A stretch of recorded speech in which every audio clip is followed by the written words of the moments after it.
L'eau, c'est la vie et son caractère indispensable est alors célébré le 22 mars de chaque année. Contre toute attente, l'abondance de l'eau sur le globe terrestre semble bien ne pas garantir sa permanence dans les ménages, si l'on s'en tient à cette déclaration recueillie dans une rue de Douala au Cameroun. Avec l'eau de Cameroun, il y a trop de coupures, Non, tu peux vraiment, en une semaine, tu peux avoir 2 fois 4 coupures. L'entreprise publique en charge du traitement et de la distribution de l'eau potable, à coup sûr, est pointée du doigt. À la délégation régionale de l'eau et de l'énergie pour le littoral, le ton se veut plutôt rassurant. De l'eau, selon le délégué, il y en a à profusion. En termes de capacité de production de la région du littoral est de 260 000 mètres cubes d'eau produite par Kanwata dans le département de Voré, dans le département de Sanga-Maritime, d'Unkam et de Mungo. À côté de ces capacités que Kanwata produit, il y a ces milliers d'adductions d'eau potable, de sources aménagées, de forages. Des interruptions régulières du précieux liquide dans les ménages ne font cependant l'ombre du moindre doute. Des désagréments qui sont ainsi mis sur plus d'un compte. Les coupures d'eau sont dues généralement aux casses qu'on peut avoir des tiers ou pas des chantiers de route. On peut avoir les coupures d'électricité parce qu'il faut dire que les stations, les stations d'eau là n'ont pas d'autonomie d'énergie. Dans un contexte où la demande semble supérieure à l'offre, nombreux font recours aux bouteilles minérales, mais pas accessibles à toutes les bourses. La menace de la contrefaçon existant aussi. L'apport des entreprises privées dans la distribution de l'eau courante par des forages sonne comme un soutien au pouvoir public, pourvu que de l'eau par elle produite réponde aux normes requises. Pour pouvoir mettre un forage ou bien au niveau de population, il y a un examen, des analyses bactériologiques et physico-chimiques qu'on fait. Il faut simplement continuer juste à faire la maintenance. Dès qu'on a fini et que l'eau est de bonne qualité, il faut que ceux qui produisent de l'eau, en fait qui distribuent l'eau, continuent simplement à prélever et à aller analyser pour être sûr que l'eau reste toujours de bonne qualité. Comment se rassurer de sa norme lorsqu'on en crée tout le temps? Et que dire de la qualité approximative des quantités d'eau apparemment limpides, conditionnées dans des sachets et vendues sur des flancs des rues? Beaucoup reste à faire. La soif, elle reste coriace. Il reste à croiser les doigts pour que l'eau qui est la vie n'en vienne pas à causer la mort.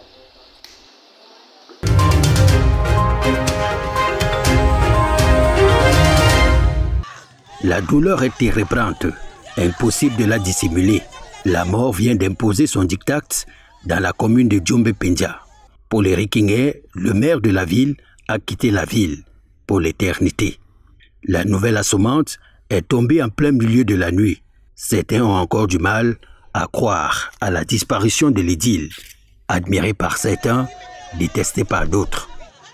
Au domicile du défunt maire du beau monde, venu se rassurer de la triste nouvelle, des larmes à n'en plus finir.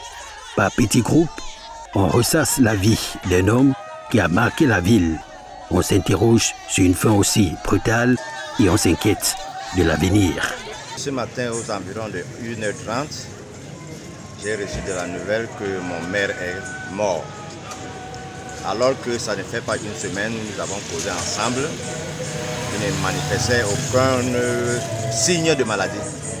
Mais j'ai été surpris, abattu de sa mort. Tellement comme il est parti là, nous sommes vraiment touchés. Pour la population, depuis 1h du matin que nous sommes dehors jusqu'à présent, le sommeil n'entre pas dans les yeux. Nous sommes touchés. On ne trouve pas besoin de réaliser les projets là, on ne voit pas. À la mairie, les scellés apposés sur la porte de l'édile témoignent bien du départ définitif du maître des lieux. Pour les Rikingais, affectueusement appelés ici PEK ou Alompec, était souffrant depuis plus de 2 semaines. Son état de santé s'est brusquement détérioré ces dernières heures. Né le 20 août 1966, celui qui fut l'ex-directeur de campagne de Maurice Kamto pendant l'élection présidentielle de 2018 a été élu avec son parti MPCN aux élections municipales de février 2020. Paul Rikingais reprendra les affaires 13 ans après son premier mandat qu'il n'avait pas achevé à cause de sa première mise en détention. L'homme qui n'a que passé 1 an à la tête de l'exécutif communal de Djombe-Pendia pourrait être inhumé dans 48 heures, selon le sous-préfet de son arrondissement qui évoque une mort de suite de Covid-19. Mais à Djombe Pendia, on ne l'entend pas de cette oreille. On parle de Corona. Pourquoi prendre son corps jusqu'au niveau de Mbanga et retourner le corps à Douala? Tous ces gens qui ont sorti le corps sont les qui? Qu'on nous laisse des histoires là. Un peu chiant qu'on va dire qu'il n'est pas mort du Covid. On n'accepte pas. On accepte que le Covid nous arrête tous.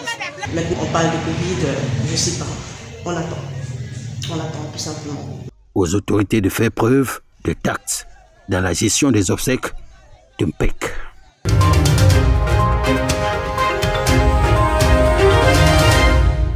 De la faveur. L'industrialisation du Cameroun, la confirmation du pays comme à potentiel minier, le rattrapage technologique et le développement d'une infrastructure de qualité solide sont entre autres défis pour lesquels les services centraux et déconcentrés du ministère des Mines, de l'Industrie et du Développement technologique doivent être fermement engagés, d'après le chef de ce département ministériel. Une directive dont Gabriel Dodondoke met la réalisation entre les mains de 7 responsables récemment nommés. Ces défis, Monsieur l'inspecteur général, Madame et Messieurs les directeurs, sont les vôtres à partir de cet instant. Vous connaissant, je vous sais à la hauteur de vos tâches respectives. Vous connaissant, je sais jusqu'où vous êtes capable de pousser notre maison dans la perfection. Puisqu'il s'agit d'assurer le bon fonctionnement du MINMIT à travers ses directions de l'inspection générale, du conseil technique, de la géologie, de l'industrie, des affaires générales et des affaires juridiques. Je place mon action sous un double signe. La recherche de la performance tout azimut à travers le contrôle et l'évaluation des services centraux, des services déconcentrés, les organismes sous tutelle et les établissements et entreprises publiques placés sous la tutelle du ministère des Mines, qui sera désormais mis un accent particulier sur la discipline et sur la lutte acharnée contre la corruption. Déjà, la tâche est immense, comme le ministre l'a si bien dit pendant l'installation. Et notre mission principale étant de redynamiser le personnel tout en préservant les acquis, nous pensons nous mettre au travail dès ce soir. Le redéploiement du personnel du MINMIT, qui fait suite à la récente création de la Société nationale des mines, intervient à un moment où le département ministériel est mobilisé sur les chantiers politiques des grandes réalisations dont la mise en œuvre est consolidée dans la stratégie nationale de développement.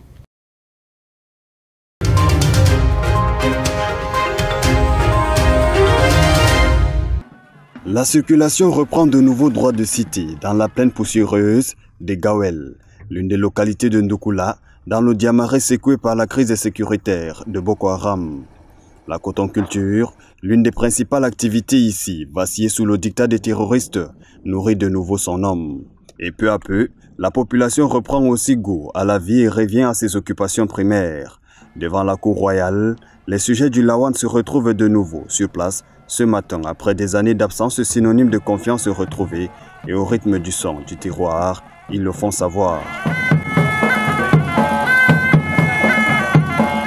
L'école, l'une des victimes portant encore les stigmates de la crise, essaye tant bien que mal à faire sa toilette. Les élèves s'en occupent avec à l'idée le respect des mesures barrières. Au marché de Gawel, les couleurs d'une vie nouvelle se dessinent. Aux premières heures de la matinée, boucherie et petits commerces tournent malgré la timidité. Et c'est dans cette atmosphère que le meunier du village retrouve lui aussi ses occupations habituelles et mise sur sa machine pour regagner son pain quotidien dans une ville qu'il a vu naître. Lieu de culte, centre de santé accueille de nouveau les populations. Avec beaucoup d'espoir, Gawel sort lentement mais sûrement de son statut de ville fantôme imposé par la secte terroriste de Boko Haram.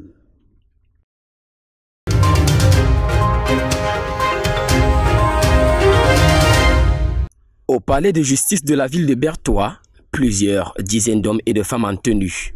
C'est à l'occasion de la cérémonie de passation de consignes faite par le directeur de la justice militaire, le docteur Sipa Didier Ndogmo, au nouveau président du tribunal militaire de Bertoua et le commissaire du gouvernement.